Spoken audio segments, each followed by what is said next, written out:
ఈరోజు మన కార్యక్రమానికి TDP party spokesperson Latha Suryadevara గారు ఉన్నారు. సో మేడం, ఈ రోజున ఎన్నికల హడావిడి జరుగుతుంది. పార్టీలన్నీ కూడా ఈ ఎన్నికల్లో నిమగ్నమై ఉన్నాయి. సో వాళ్ళ అస్త్రశస్త్రాలన్నీ ఉపయోగించి ఏ విధంగా వాళ్ళ అధికారంలోకి రావాలనే ప్రయత్నంలో ఉన్న క్షణంలో ఈ రోజున జగన్మోహన్ రెడ్డి గారి ప్రభుత్వం కొత్తగా ఒక ల్యాండ్ టైటిలింగ్ యాక్ట్ని తీసుకొచ్చింది. సో దీని యొక్క దురుద్దేశం అనండి, దీని ముఖ్య ఉద్దేశం అనండి, గత ప్రభుత్వం ఈ 5 ఏళ్ళ నుంచి కూడా బటన్ నొక్కుతున్నాం అని చెప్పి ప్రజా ఆకర్షణ పథకాలు చేస్తున్నాం అని చెప్పి కేవలం అప్పులు తీసుకొచ్చి పంచడమే జరుగుతుంది. అది పరాకాష్ఠకు చేరింది. ప్రభుత్వ భూముల్ని, ప్రభుత్వ ఆస్తుల్ని కూడా తెగనమ్మి ఈ స్కీమ్స్ ఇవ్వడానికి ప్రయత్నం కూడా జరిగినప్పుడు హైకోర్టు దీనికి అడ్డకట్టేసినప్పుడు వాళ్ళకి దాన్ని వీలు పడక ఆ ప్రభుత్వ భూములన్నింటినీ తనఖా పెట్టి డబ్బులు తీసుకొచ్చి బటన్ నొక్కడం మొదలెట్టారు జగన్మోహన్ రెడ్డి గారు. ఇప్పుడు ఉన్న హైకోర్టు తప్పించి ప్రభుత్వ భూములన్నీ కూడా అయిపోయినాయి. ప్రస్తుతం ఈ ల్యాండ్ టైటిలింగ్ యాక్ట్ ద్వారా ప్రజల ఆస్తుల్ని పూర్తిగా హస్తగతం చేసుకోవడానికి, వాళ్ళకి సంబంధించిన వాళ్ళ అనుమానాలకు సంబంధించిన ఒక క్రిటికల్ రికవరీ కంపెనీకి ఈ బాధ్యత అప్పచెప్పి, సో ఇక మీదట ప్రజల యొక్క ఆస్తులు, దానికి సంబంధించిన ఒరిజినల్స్, పట్టాదారు పాస్ పుస్తకాలు, లింక్ డాక్యుమెంట్స్ అన్నీ కూడా ఆ సంస్థ దగ్గర ఉంటుంది. వాళ్ళ మీద ముద్రలు కూడా ఉంటాయి. సో దీని మీద పలు అనుమానాలు ఉన్నాయి. సో పలు అనుమానాలకు తావిచ్చే విధంగా ఈ చట్టం ఉంది. సో దాని గురించి మీరు ఏం చెప్పదలుచుకున్నారు? చెప్పండి, మీ అభిప్రాయం చెప్పండి. జగన్మోహన్ రెడ్డి దోచుకోవటానికి సీఎం అయిన వ్యక్తే కాబట్టి ఆయన ఏ రోజు ప్రజల సంక్షేమం గురించే కానివ్వండి, ప్రజలకి అభివృద్ధి చేయాలనే కానివ్వండి, ఆయన సీఎం అయినట్టే లేదు. ఎందుకంటే ఎంత దొరికితే అంత దోచేసేయటమే, ఇంకా వేరే ఆలోచనే లేదు. డబ్బులు అంటే జైలుకి వెళ్ళటానికి కూడా ప్రిపేర్ అయిన వ్యక్తే కదా. 18 నెలలు ఆల్రెడీ జైల్లో ఉన్నాడు కాబట్టి సో అవేమీ ఆయనకి పెద్ద లెక్క కాదు. కేసులు ఎన్నైనా ఉన్నా కూడా నేను డబ్బులతో నేను చేసుకోగలను అనే ఒక ఆలోచనతో ఉన్నట్టే కనపడుతుంది. ఇప్పుడు ఎంతని సరిపోవట్లేదు.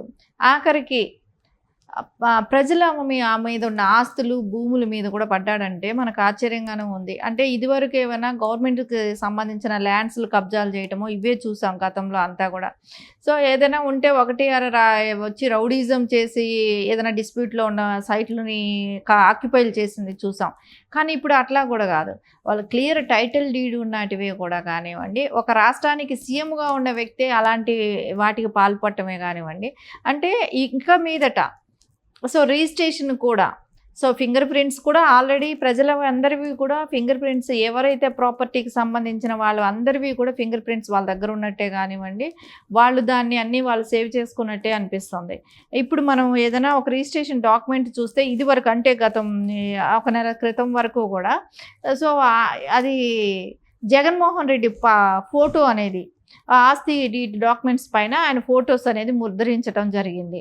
మళ్ళీ పాస్బుక్ల మీద అసలు ఆస్తి ఎవరిది, ఎవరు ఆస్తిలో ఎవరు ఫోటోలు వేసుకుంటారు, కొన్నది కష్టపడి సంపాదించి కొనుక్కున్నది ఎవరు? గాంధీ తాత బొమ్మనే వేసుకోలేరు, అంబేద్కర్ గారి బొమ్మను కూడా ఎవడో వేసుకోవటానికి. అంటే వాళ్ళ కష్టార్జితం, వాళ్ళ సంపాదించుకున్న సొమ్ముల మీద ఇంకొకళ్ళ పెత్తనం ఏంటి, వాళ్ళ ఫోటోలు వేయటం ఏంటి?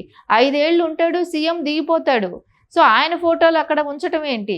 సో ఇది ఎంత దారుణమైన విషయం. ప్రజల ఆస్తుల మీద వీళ్ళ ఫోటోలు వేసుకోవటం, వీళ్ళు పబ్లిసిటీ చేసుకోవటం, రేపు పొద్దున ఆస్తి నాది అనే అవకాశం ఉంది.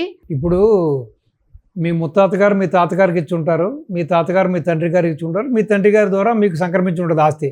కనీసం ఇంత కష్టపడి ఆస్తి సంపాదించిన మన ముత్తాత ఫోటో లేదు, తాతగారి పేరు లేదు, తండ్రి గారి పేరు లేదు. కనీసం అటువంటిది అసలు ఏ సంబంధం ఉందని ఈ వ్యక్తి ఎంత అసలు చూడడానికే చాలా వెబ్బెట్టుగాను, చాలా జుగుప్సగాను ఉంటుందండి ఈ చర్యలు కానీ, వీళ్ళు తీసుకొస్తున్న ఈ చట్టాలు కానీ చూస్తుంటే. మరి ఈ రోజున ఈ యొక్క ఏదైతే ఈ ల్యాండ్ టైటిలింగ్ యాక్ట్ వలన రేపొద్దున్న ఎటువంటి ఆధారాలు ఉండవు. ఈవెన్ క్లీన్ టైటిల్ ఉన్న ఆస్తులను కూడా డిస్ప్యూట్గా మార్చి, సో ఇవాళ ఒక ప్లేస్లో ఇంకొక వ్యక్తి, ఇంకొక ప్లేస్లో ఇంకొక వ్యక్తి, ఇలాగ ఈ టైటిల్ని, ఈ ఆస్తిని కొనుక్కున్నట్టుగా కూడా చూపించి, సో వాళ్ళు బ్లాక్మెయిల్ చేసి కూడా మన ఆస్తుల్ని లాక్కోవడం చేయొచ్చు, ఆస్తుల్ని లోబర్చుకోవచ్చు చేయొచ్చు అని చెబుతున్నారు. సో రేపొద్దున ఇంత కష్టపడి సంపాదించుకున్న ఆస్తులకి ఎవరు జవాబుదారీ, దీనికి సెక్యూరిటీ ఎక్కడ ఉంటుంది? మరి ఈ విధంగా ఇటువంటి చర్యలకు పాల్పడుతున్నప్పుడు రేపొద్దున ఈ ఆస్తులన్నింటినీ కూడా తనఖా పెట్టేసేసి మరి ఆయన ఖచ్చితంగా అదే జరుగుతుంది. ఎందుకంటే మనం చూసాం సెక్రటరియట్ కూడా తాకట్టు పెట్టాడు. సో గవర్నమెంట్ ఇవన్నీ కూడా తాకట్లు పెట్టడం జరిగిపోయినాయి. ఎందుకంటే గవర్నమెంట్దే ఆయనకి సంబంధం లేదు. ఆయన ఇంట్లో అయినా తాకట్టు పెట్టుకోవచ్చు. అట్లా కావాలనుకుంటే ఆయన తాడేపల్లి కొంప ఉంది, దాన్ని పెట్టుకోమని చెప్పండి. అంతేగాని సెక్రటరియట్ వాళ్ళ బాబు ఏమైనా రాజశేఖర రెడ్డి గారు ఏమైనా రాసిచ్చిపోయాడా ఆయనకి తాకట్టు పెట్టడానికి? ఈ ప్రజల ఆస్తిని ఏమైనా వాళ్ళ తాత రాజారెడ్డి ఏమైనా రాసిచ్చి వెళ్ళాడా తాకట్టు పెట్టుకోవటం? ఎంత దారుణమైన విషయం! ఇట్లా ఎవరైనా ప్రజల ఆస్తులను కూడా తాకట్టు పెట్టడానికి రెడీ అయిపోయాడంటే ఇప్పుడు అంటే రిజిస్ట్రేషన్ జరిగేదానికి ఫింగర్ ప్రింట్స్ కూడా అవసరం లేదంట. ఇంకా నెక్స్ట్ ఇది వరకు అయితే ఎప్పుడైనా రిజిస్ట్రేషన్స్ అన్నప్పుడు ఫేస్ కూడా స్కాన్ ఉండేది. సో అది స్కాన్ అయిన తర్వాతే మనకు వచ్చేది. కానీ ఇప్పుడు అది కూడా లేదనమాట. మన ఫింగర్ ప్రింట్స్ వాళ్ళే పెట్టేస్తున్నారు. రిజిస్ట్రేషన్ దగ్గర ఎవరైతే అమ్ముతున్నారో ఎవరైతే కొంటున్నారో వాళ్ళ రిజిస్టార్ దగ్గరికి వెళ్తే రిజిస్టార్ దగ్గర సంతకం పెట్టిన పేపర్లు రిజిస్టార్ దగ్గర గవర్నమెంట్ దగ్గర ఉండిపోతాయి. వాళ్ళు మన ఫోన్లకి ఇది పంపుతారంట పత్రాలు. నకళ్ళు పెట్టుకొని అవి పెట్టుకొని ఏం చేసుకుంటారండి? ఏం చేసుకోవటానికి పనికొస్తాయి ఆ పేపర్లు? అంటే అమ్ముకోవటానికి తాకట్టు పెట్టుకోవటానికి వాళ్ళకి రైట్స్ ఉన్నాయి, అంటే జగన్మోహన్ రెడ్డికి రైట్స్ ఉన్నాయి. కానీ ఆస్తి కష్టపడి సంపాదించి కొనుక్కున్న వాళ్ళకి కానివ్వండి వాళ్ళకి రైట్స్ లేవా? ఎంతటి దారుణం! ప్రజల ఆస్తుల మీద వాళ్ళ పెత్తనం ఏంటి? ఇది ఎవరైనా సహించేటట్టు ఉందా? అంటే ఎవరికి వాళ్ళు ఇప్పుడు బిజీగా ఉన్నారు ఎలక్షన్స్లో. కానీ ఈయన చాప కింద నీరులాగా ఈ పని చేయటం ఎంతవరకు కరెక్ట్? చెబుతారు కదా, ఈ దొంగల ప్రవృత్తి అదే కదా. ఇప్పుడు మన పనిలో ఉండగా వాడి పని చేసుకుంటూ ఉంటాడు. రెండోది ఏంటంటే అంతకుముందు ఉన్న విధానం ఏంటంటే రిజిస్ట్రేషన్ పేపరు ప్రజలే కొనుక్కుంటారు. అదే రిజిస్ట్రేషన్ పేపర్లు కొనుక్కుని దస్తావేజులంతా కూడా వాళ్ళే రాయించుకుంటారు. అటువంటిది అంతకుముందు దీనికి సంబంధించిన సమాచారం పూర్తిగా ఒక కేంద్ర సంస్థ చేతిలో ఉండేది, చాలా భద్రంగా పదిలంగా ఉండేది. మరి ఈ రోజున ఒక ప్రైవేటు సంస్థ, అది వీళ్ళకి చాలా సన్నిహితంగా ఉండే వ్యక్తికి సంబంధించిన సంస్థకి, ఒక క్రిటికల్ రికవరీ అనే సంస్థకి దీన్ని అప్పచెప్తున్నారంటే దీనికి భద్రత ఉంటుందంటారా ఈ ఆస్తులకి? ఖచ్చితంగా భద్రత ఉండదు. ఎందుకంటే ప్రజల సొమ్మైన మనం సెక్రటరియట్లు సచివాలయాలు ఇవే తాకట్టు పెట్టిన వ్యక్తికి సో ఇంకా ప్రజల ఆస్తి వాళ్ళ మీద ఉంటే అది ఎట్లా భద్రత ఉంటుంది? అసలు ఫోటో వేసుకోవటం అనేది పెద్ద బ్లెండర్ మిస్టేక్. సరే అది ఎందుకు ఎవరు ఖండించలేకపోతున్నారు? ఇదివరకే దాని మీద ఒక ఉద్యమమే వచ్చుండాలి. ఎందుకు మా ఆస్తుల మీద నీ ఫోటో ఏంటి అనేది ఒక ఉద్యమమే వచ్చుండాలి. కానీ ఎందుకు ఇన్ని రోజులు ఊరుకున్నాము? అది ఊరుకుండబట్టే ఈరోజు ఇంకొకటి కూడా జరుగుతుంది, రేపు ఇంకొకటి జరుగుతుంది. సో అది అనేది చాలా మిస్టేక్ జరుగుతోంది ఇక్కడ. రేపు పొద్దున గెలిచిన తర్వాత ఆయన ఎవరెవరు ఆస్తులు ఏంటి అనేది కూడా ఆయన ఒక ప్లాన్ చేసుకుంటున్నాడు. దాని ప్రకారం రేపు పొద్దున ఎవరెవరు ఆస్తులు మిస్ అవుతాయో కూడా తెలియదు మనకు.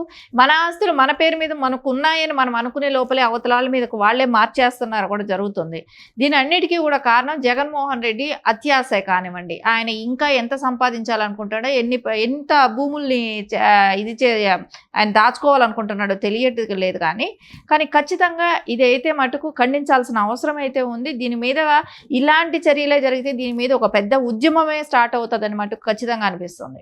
సో దీని ద్వారా మీరు ఆంధ్ర ప్రజానీకానికి మరి ఇంత భయంకరమైన చట్టం, ఇంత ఒక ప్రజల ఆస్తికి సంబంధించిన పత్రాలు కానీ ప్రజల ఆస్తులను కానీ కొట్టేయడానికి ఒక పథకంగా కనిపిస్తుంది. కాబట్టి దీని మూలంగా ప్రజలకు ఏం చెప్పదలుచుకున్నారు? రెండవది, జిరాక్స్ కాపీ మాత్రమే మీకు ఇస్తా అంటున్నారు. ఈ జిరాక్స్ కాపీ మీ దగ్గర ఉంటే రేపొద్దున మీ పిల్లల చదువుల అవసరాలకు కానీ లేకపోతే భవిష్యత్తులో మీ పిల్లల పెళ్ళిళ్ళు చేయాలన్నా మీరు ఆస్తులను ఏదైనా కుదవ పెట్టి లేకపోతే ఈ ఆస్తులను ఎక్కడైనా ఒక ఫైనాన్స్ కంపెనీలో పెట్టి మీ అవసరాలకు ఏదైనా డబ్బు దశకం తీసుకోవడానికి వీలు పడదా?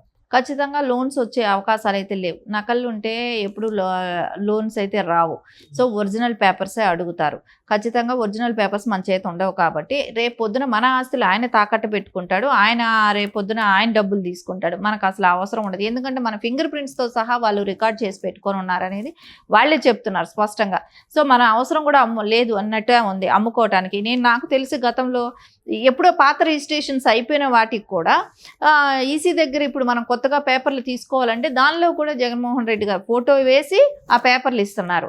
సో ఇది పార్టీల గురించి ఆలోచించకండి. ఇప్పుడు నేను ఒకవేళ టీడీపీ అని మీరు అనుకొని మాట్లాడుతున్నారేమో అనుకోకండి, కానీ ఇది అందరికీ సంబంధించిన విషయం. సో ప్రజలందరికీ సంబంధించిన విషయం ఇది. సో దీన్ని ఇలాగే వదిలేస్తే రేపు ఎవరికి కూడా ఎవరి ఆస్తులు ఏంటనేది కూడా తెలియదు. రేపు పొద్దున మన ఆస్తులు మనం కాపాడుకోలేం, రేపు పొద్దున భవిష్యత్తులో మన పిల్లలకు మన ఆస్తులు ఇవ్వలేం. కాబట్టి ఖచ్చితంగా దీన్ని అయితే వ్యతిరేకించాలి.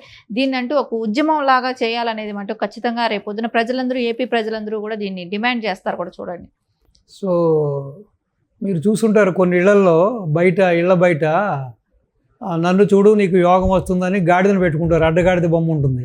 సో అదేవిధంగా ఈరోజు నీ జగన్మోహన్ రెడ్డి బొమ్మ పెట్టుకుని ఈ ప్రజలు ఎన్ని ఇబ్బందులు పడతారో ఏంటో. కాబట్టి సో కాలమే నిర్ణయిస్తుంది. ఈ ప్రజలకి ఈ నిర్ణయాన్ని వదిలేద్దాం. సో ఇటువంటి ఒక నీతిమాలిన చట్టాన్ని తీసుకొచ్చి ప్రజల ఆస్తులను కొట్టేయడానికి సాహసిస్తున్న జగన్మోహన్ రెడ్డిని మళ్ళీ ప్రజలను ఎత్తి మీద పెట్టుకుంటారా, లేకపోతే ఇంతటితో ఇంటికే పరిమితం చేస్తారన్నది వాళ్ళ విజ్ఞతకి వదిలేస్తాం. నమస్తే అమ్మ.